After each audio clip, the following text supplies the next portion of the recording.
Welcome to Kanpur study hub. Kanpur study hub में मैं अंकित कुमार आपका स्वागत करता हूं। और कल हमारा टॉपिक चल रहा था नंबर सिस्टम। नंबर सिस्टम में मैं 2 पार्ट हमारे रिलीज हो चुके हैं और ये तीसरा पार्ट है। कौन सा पार्ट है मित्रों? तीसरा पार्ट है और ये पार्ट 3 है। पार्ट 3 में मैंने कल पढ़ाते पढ़ाते असल में क्या हुआ कि बैटरी डाउन हो गई, तो इस वजह से प्रॉब्लम हो गई थोड़ा, और बीच में ही ड्रॉप करना पड़ा। तो कल चल रहा था 3 का नियम बता दिया था और 9 का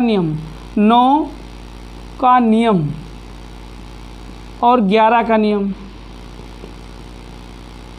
तो 9 में क्या होगा कि जो संख्या होगी अंकों का योग, इसमें क्या होगा? अंकों का योग 9 हो या 9 का गुणज हो या 9 का गुणज हो, वो संख्या क्या होगी? 9 से कट जाएगी। जैसे देख लीजिए आप लोग,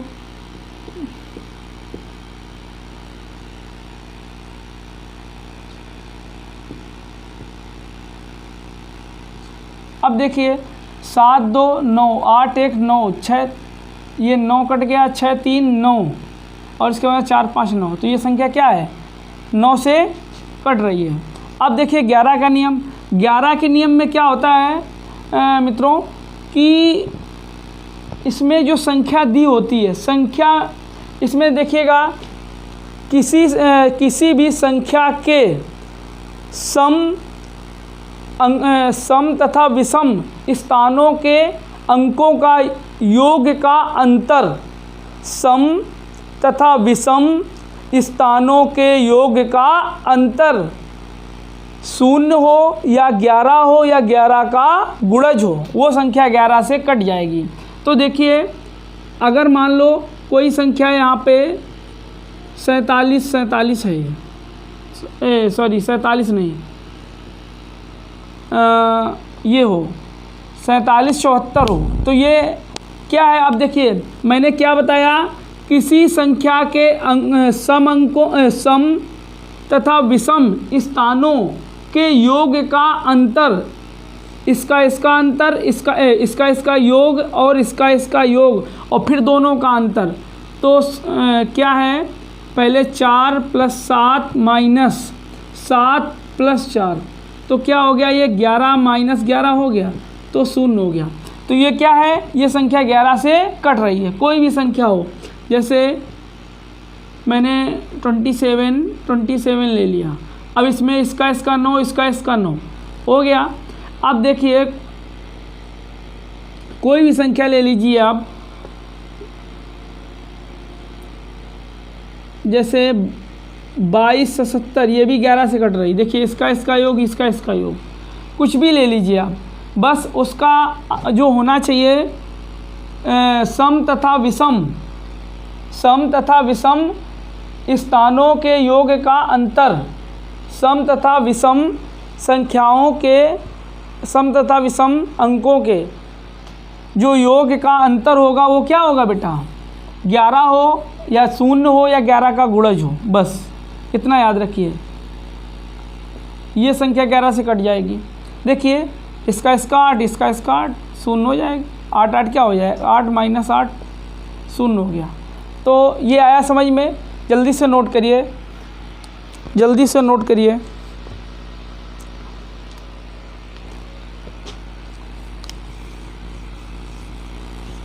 अब देखिए ये ख़त्म हो गया। अब आगे देखिए, अब देखिए किसी भी संख्या को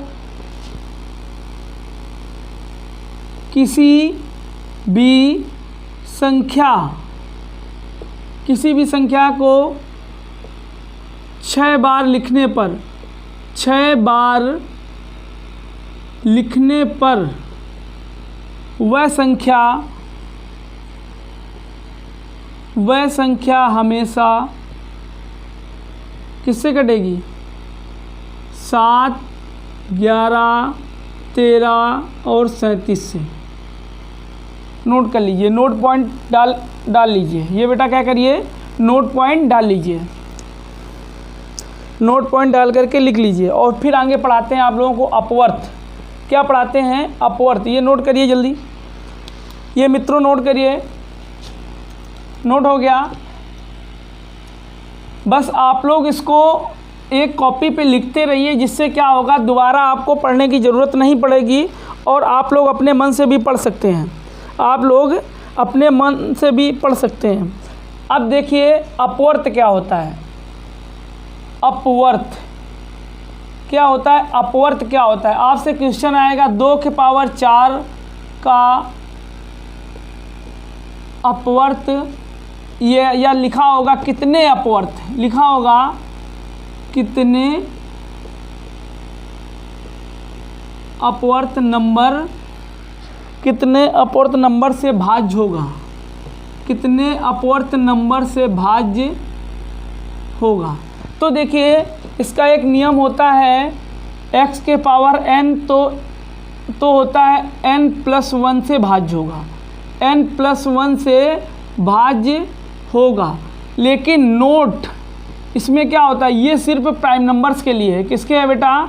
ये अभाज्य संख्याओं के लिए है, ये अभाज्य संख्याओं के लिए है, अभाज्य संख्याओं के लिए है।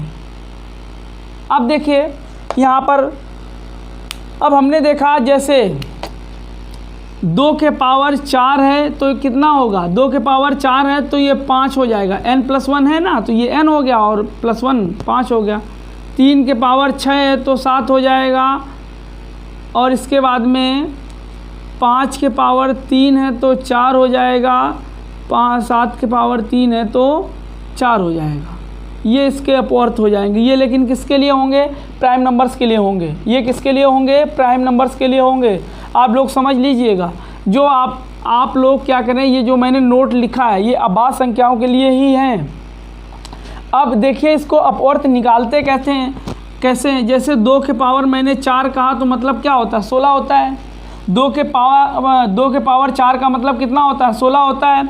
अब देखिए 16 के गुणनखंड करिए तो 16 को 1 से काट सकते हैं, भाग दे सकते हैं, 2 से भाग दे सकते हैं, 4 से भाग दे सकते हैं ना, 5 से ना 6 से, फिर 8 से भाग दे सकते हैं, फिर सीधे 16 से। तो 1 2 3 4 5, 1 2 3 4 5, तो इसके अपवर्त कितने हो गए? 5 हो गए। कितने हो गए? 5 अपवर्त नंबरों से भाज्य होगा। ये 5 अपवर्त नंबरों से भाज्य होगा। आपसे क्वेश्चन पूछा जाएगा कि 2 के पावर 4 कितने अपवर्त नंबरों से भाज्य होगा। अब जैसे आपका लिखा है 5 के पावर 3, तो 5 के पावर 3 को 125 लिखते हैं। अब गुणनखंड इसके करिए, 1 गुणा 5 गुणा 5 गुणा 5, तो ये कितना हो गया? 4 हो गया। बस यही हो गया। मैंने क्या बताया, ये प्राइम नंबर है, 5 की पावर 3 देखा तो आंसर 4 आ गया। जल्दी नोट करिए, 10 सेकंड का समय है आपके पास।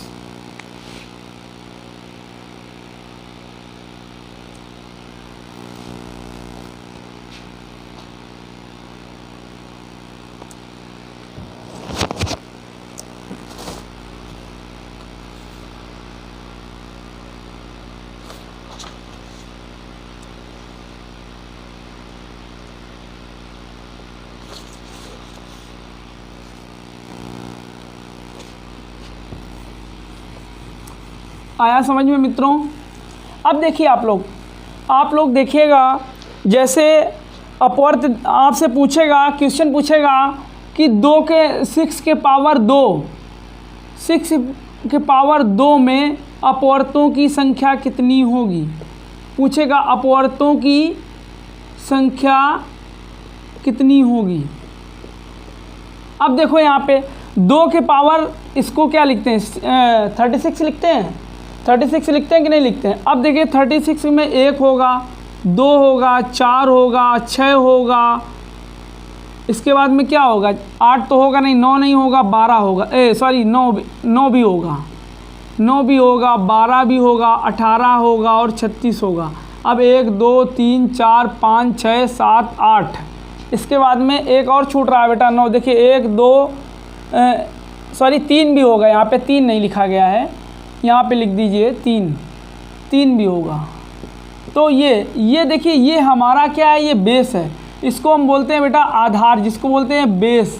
बेस से लगाते हैं, लेकिन परीक्षा में बेस से नहीं लगाना है। आपको क्या करना है, आपको सीधे जैसे आपने क्वेश्चन देखा 6 के पावर 2, तो इसको 2 गुणा 3 लिखते हैं, 2 गुणा 3 लिखते हैं, 2 घात लगी 2 इसमें लगा दो। अब क्या करते हैं, जैसे हमने इसको देखा ऐसे कर दिया, इस फॉर्म में लिख दिया, तो इसकी घात में 1 1 जोड़ देंगे, 1 1 जैसे जोड़ा तो 3 हुआ, 3 गुणा 3 अपवर्तों की संख्या कितनी हो गई, 9 हो गई। अब देखिए दूसरा, देखिए जैसे उसने बोल दिया 60 है, 60 है, इसमें पूछ दिया अपवर्तों की संख्या क्या होगी। 60 को क्या लिखते हैं, 12 पंचे 60 लिखते हैं, तो 12 पंचे 60 मतलब 2 गुणा 2 गुणा 3 गुणा 5, तो इसको लिख क्या सकते हैं, 2 के पावर 2 गुणा 3 के पावर 1 और 5 के पावर 1। तो मैंने क्या कहा, इसकी घातों में 1 1 जोड़ देते हैं, तो 1 1 जोड़ दो, तो 3 हो गया, 2 हो गया, 2 हो गया, तो कितना 12 हो गया। आया समझ में। अब अगर नहीं, अगर आप लोग अगर बेस से लगाना चाहते हैं तो आप 60 के गुणनखंड करेंगे, तो ऐसे लिखेंगे 60 के 1 गुणा 2 गुणा 3 गुणा 4 गुणा 5 गुणा 6 गुणा, इसके बाद में 8 से होगा नहीं, 9 नहीं, 10 12 15, 15 के बाद में क्या होगा, 20 होगा, 20 के बाद 30 होगा, 30 के बाद 60 होगा, 1 2 3 4 5 6 7 8 9 10 11 12। आपका आंसर क्या हो गया बेटा, आपका आंसर क्या हो गया मित्रों, 12 हो गया। तो आप लोग याद रखिए, अपवर्त जब जैसे भी हमको अपवर्त निकालना होता है तो हम क्या करते हैं, किसी भी संख्या का अपवर्त निकालेंगे, उसको देखेंगे वो किस फॉर्म में लिखी है। जैसे मैंने देखा उसको 6 के पावर 2 था तो मैंने 36 लिखा, और ऐसे भी निकाल सकते हैं, ये हमारा बेस है। लेकिन हमको ये एग्जामिनेशन में ऐसे नहीं करना है, हमको एग्जामिनेशन में बेटा कैसे करना है, ऐसे करना है। 6 के पावर 2 था, मैंने इसको 6 को क्या लिखते हैं, 2 गुणा 3 लिखते हैं, और 6 के पावर 2 घात कितनी लगी थी, 2, तो 2 2 घात लगा दी। मैंने क्या बताया कि घात में, मैंने बताया यहाँ पे नोट डाल करके लिख लीजिए बेटा, घात में 1 जोड़ा जाता है, घातों में 1 जोड़ा जाता है अपवर्त निकालने के लिए। अपवर्त निकालने के लिए आया समझ में मित्रों, आया कि नहीं आया। देखिए फिर से एक बार देख लीजिए, मैंने बताया इसको जैसे 36 था, 36 का मैंने क्या किया, 2 गुणा 3 2 2 घातें लगा दी, क्योंकि इसमें 2 घात लगी थी। तो अब मैंने क्या बताया कि घातों में 1 जोड़ा जाता है, तो इसमें भी 1 जोड़ा, इसमें भी 1 जोड़ा, 3 होगा, 3 त्रिका 9। अगर इसकी 60 की बात करें तो 12 पंचे 60 होता है, 60 का मैंने अपवर्त जैसे निकाला तो 12 पंचे 60, 2 गुणा 3 गुणा 5, तो 2 गुणा 3 गुणा 5 किया मैंने, तो 2 के पावर 2 गुणा 2 के 3 के पावर 1 गुणा 5 के पावर 1, तो मैंने 1 1 बढ़ा दिया, तो 3 गुणा 2 गुणा 2, तो 4 3 12, तो 12 हो गया। अब देखिए, अब आगे देखिए, अब जैसे उसने कोई बड़ी संख्या दे दी। अब पहले ये नोट कर लीजिए, आप लोग जल्दी नोट करिए।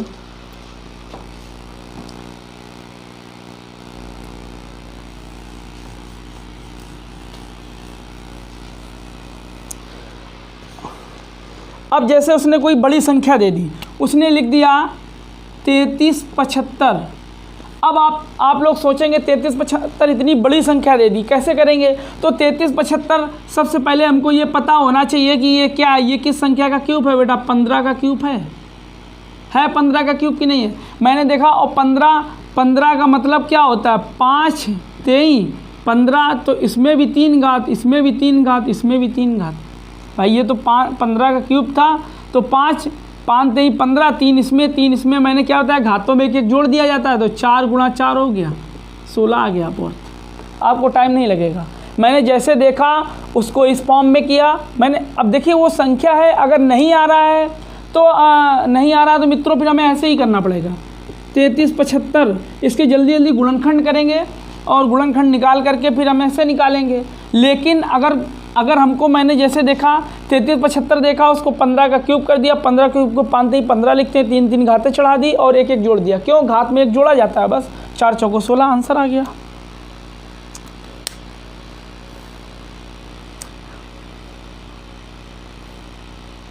नोट कर लीजिए, जल्दी नोट करिए आप लोग। अब निकालिए, आप लोग हमें कमेंट में 360 का अपवर्त निकाल के बताएंगे।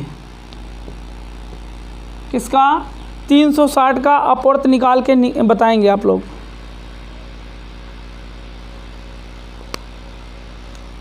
अब देखिए, ये नोट कर लीजिए, कमेंट में बताएंगे, इसको कमेंट करके बताएंगे, कमेंट करके बताएंगे। क्या करके बताएंगे? कमेंट करके बताएंगे।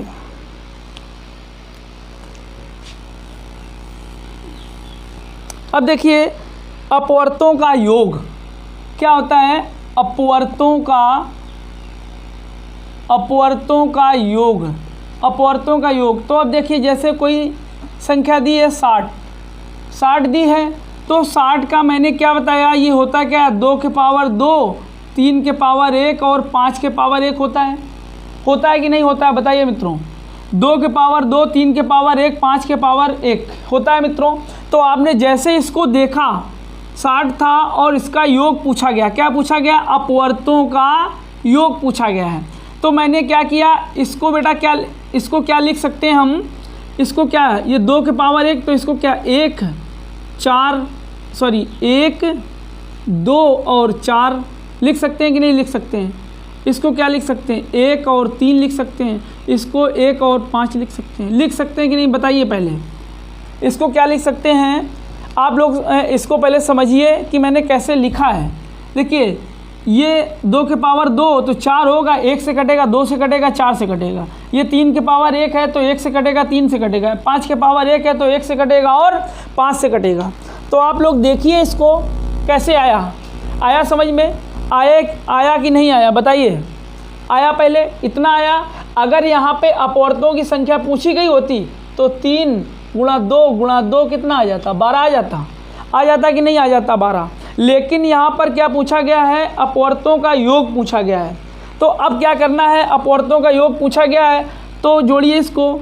2 1 3 4 3 7 हो गया, गुणा 2 1, ये कितना हो जाएगा? इसको जोड़ो तो 4 हो गया और इसको जोड़ो 6 हो गया। तो अब इसको 6 चौको 24 हो गया और 24 सत्ते कितना होगा? 6 चौको 24 पंचे 120 होता है, 144 छक्का और 7 168 हो जाएगा। कितना हो जाएगा? 168 हो जाएगा आंसर इसका। समझ में आया भाइयों? समझ में आया आपको? आया कि नहीं आया? फिर से देखिए, मैंने क्या किया, 60 था, 60 को ऐसे इस फॉर्म में लिखा, ये तो आपको पता है। इसके बाद हमने देखा 4 किससे कटेगा? 1 से कटेगा, 2 से कटेगा, 4 से कटेगा। 3 किससे कटेगा? 1 से 3 से। 5 किससे कटेगा? 1 से कटेगा, 5 से कटेगा।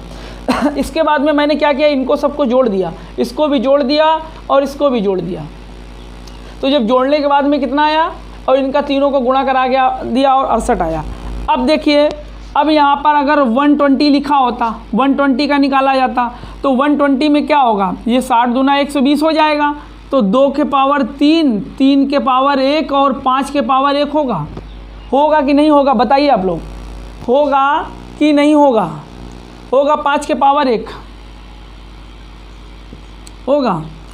तो अब देखिए, ऐसे लिख लीजिए, थोड़ा बड़ा, असल में जल्दी लिखते हैं ना तो फिर वैसे लिख देते हैं। 2 के पावर 3 और 3 के पावर 1 और 5 के पावर 1 होगा।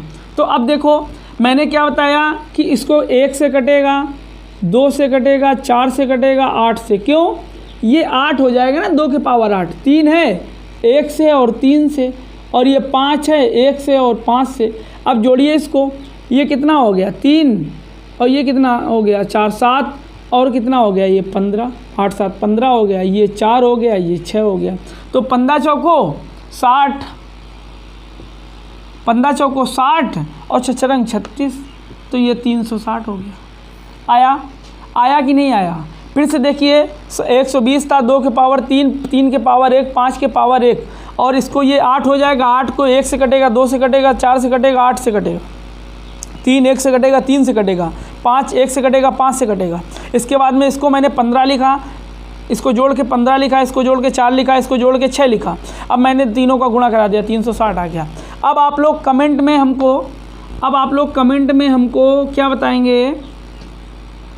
160 का 120, अब आप लोग बताएंगे 240 का आप अपवर्त बताएंगे। क्या बताएंगे? 240 का अपवर्तों का योग बताएंगे। और जल्दी नोट करिए आप लोग, जल्दी नोट करिए आप लोग।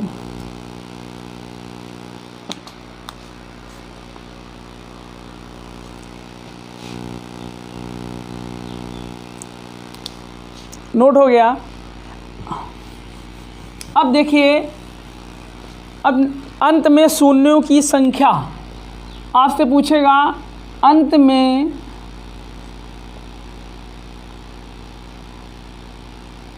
शून्यों की संख्या। अरे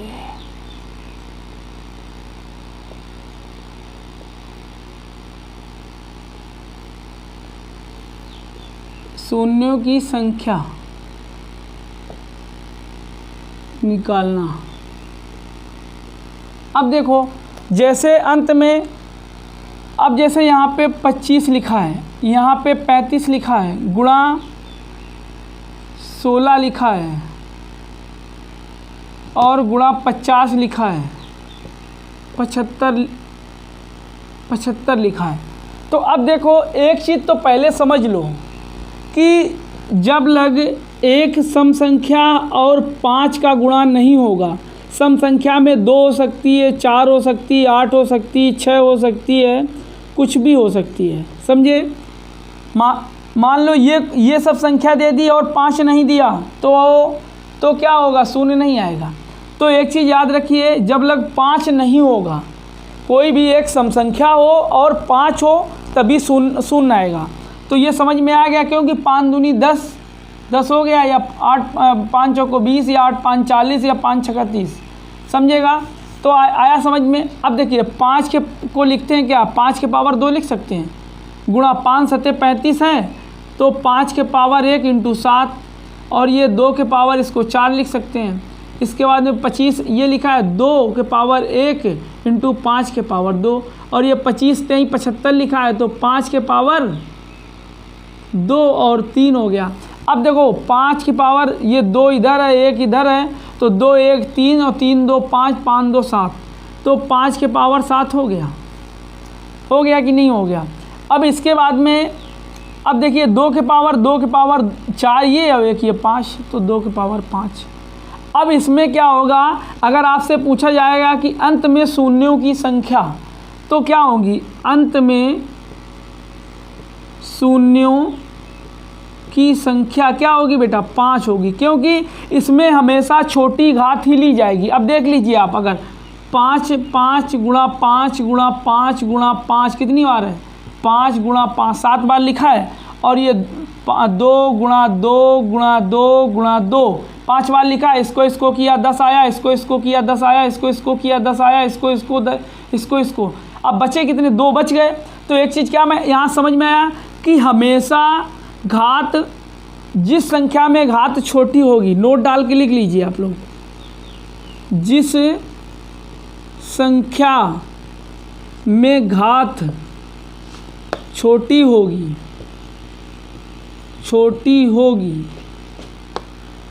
अंत में शून्यों की संख्या वही होगी। आया समझ में, आया। आप तो आप लोग निकाल सकते हैं। जैसे मान लो कुछ भी संख्या दे दिया 45, 55, इसके बाद में 64, 36, 39, 48। अब देखिए, जैसे ये दे दिया तो मैंने 5, ये कितना होता है, 5 9 45, तो सिर्फ 5 और 2 की ज़रूरत है, बाकी कुछ भी लिखो चाहे ना लिखो, छोड़ दो। इसके बाद में ये 5 इससे एक आया, ये 2 के पावर कितना होता है, 2 दूनी 4 दूनी 8 दूनी 16 दूनी 32 दूना 64, कितना होता है बेटा, 6 होता है। इसके बाद में ये 4 9 36 होता है, 2 के पावर 2 आ जाएगा, 9 छोड़ दो में क्या मतलब है, ये कोई हमारे काम का ही नहीं। अब ये 48 है, तो ये कितना होता है, 8 छंग 48 होता है। अब 8 छंग 48 है, 16 48, तो ये 2 के पावर 4 हो गया। अब देखो, 5 के पावर तो बेटा 2 ही आ रहा है, लेकिन 2 के पावर कितना आ रहा है 6, 4 10 2 12 आ रहा। तो यहाँ पे शून्यों की संख्या क्या होगी 2 होगी मात्र। अंत में शून्यों की संख्या क्या होगी 2 होगी। जल्दी नोट करिएगा। समझ में आ रहा है कि नहीं आ रहा है? समझ में आ रहा है?